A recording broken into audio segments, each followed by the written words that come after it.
Hello boys and girls. Today I'm going to walk you through some tips on how to draw the various facial features. First of all, let's start with the lips. Now, a lot of you might think of drawing lips like this, or just maybe a smile like this. And our goal is to look at our faces and each other's faces and observe details with what you see. And I did give you some direction sheets of different tips on how to draw the lips. And they're pretty simple. First of all, you want to think about how wide your lips are. Sometimes people draw their mouths way too big or way too small. So you can mark where the corners of your mouth would be. And what I like to do is just draw two mountains up with the middle part down. You could even take a ruler and measure the middle. So have it go up, down a little bit, up again. You can curl it up. And then the bottom is going to curl as well, depending on if you want your mouth open. I'm going to go down here.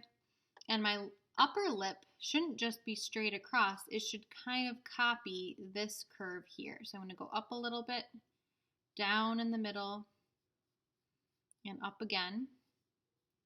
You can curve it more to have a smile, and then your curve at the bottom should copy that. Now, if you feel like your lips are a little bit thicker, you can adjust and make those thicker, and I'm just going to draw a little bit darker than I normally would because I want you to be able to see it on the screen. Don't draw this part out too far. Have it come together and down. So you have a nice lip that comes down here. And then for your teeth, start with your middle tooth. And if you want to draw them, you can. Don't draw the lines too far up and too darkly. And I'm going to draw the tops of my teeth. If I have my gums showing, make them a little wider. But the middle tooth, the middle front teeth are the most important because those need to be centered. And then you can draw your other ones, and you can curve the top of your gums to match. So you can draw your teeth if you want to have a grinning smile, which looks lovely. And then your bottom teeth, you might see a little bit, and you don't see too much detail towards the corner. So I'm just making little rectangles across to show my teeth that way. So if you want to draw your teeth showing, make sure you just draw the gums if you can see your gums when you smile, and then you can draw your teeth down below. Don't outline the middle parts too much, the lines in between your teeth, and that will look like teeth. So that would be the lips, just drawing the outlines. We're not working on any sort of shading right now because we'll be using colored pencil or pastel. Next is the nose. And there are a couple different ways to draw noses, as you can see here. Again, we're just working on the outline. So we're really just going to be focusing on the bottom of the nose, but you can see this person started with a circle and drew lines up and curved out. This person just focused on the bottom of the nose. What I like to do is to start with the middle, figure out the placement, and we're just working on drawing the features individually, so you don't have to worry about placement right now. But a lot of times what people do for noses is they either draw a triangle or they draw a nose like that underneath the eyes.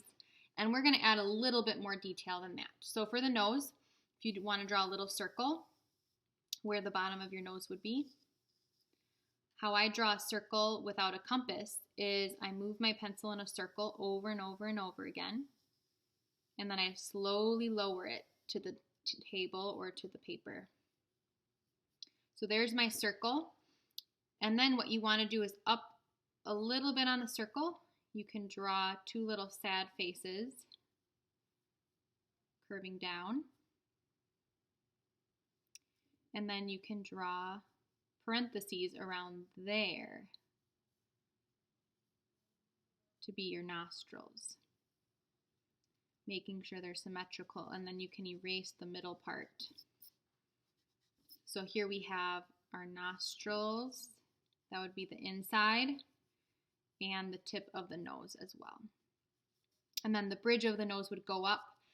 Again, you can kind of draw those lines if you want to, but they're really not lines. It's really just shadows. So don't worry about that right now. Just focus on the bottom shape. Now, some of you might have smaller noses or bigger noses or different shaped noses, and you'll want to draw what you see, but this is a good tip for getting started.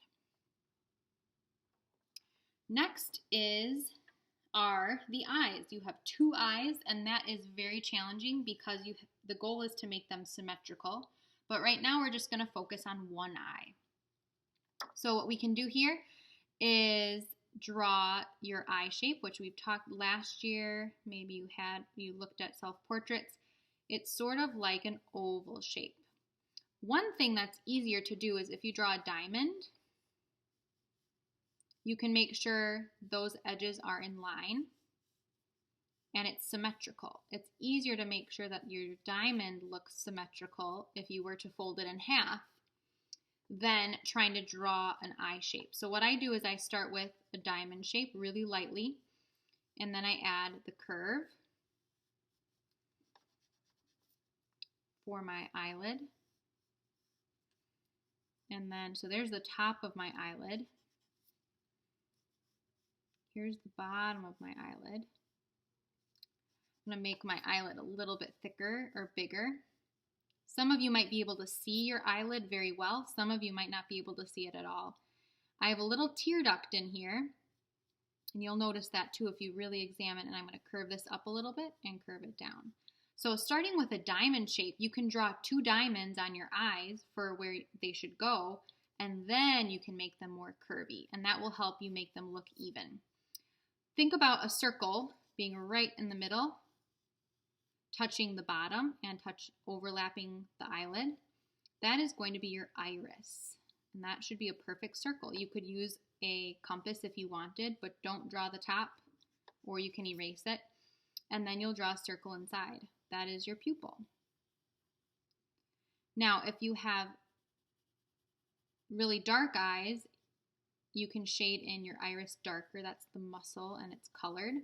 I like to circle and shade in circles around it, and then I like to make kind of sun rays coming out to show it. So here would be a lighter eye.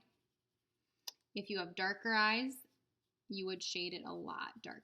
Maybe you can't even see the difference between your pupil and your iris if you have very dark brown eyes. And then your iris should be very, very dark. We'll be doing the iris with Sharpie.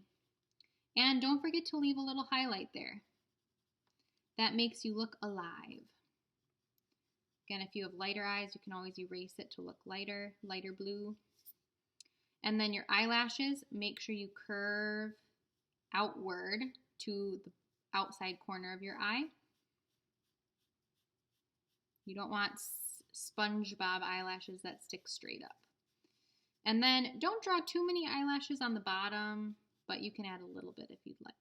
And then that's your tear duct right here. Have fun practicing with mouths, noses, and eyes. And if you have some time, you can work on ears as well. And there are some direction sheets for that. Have fun.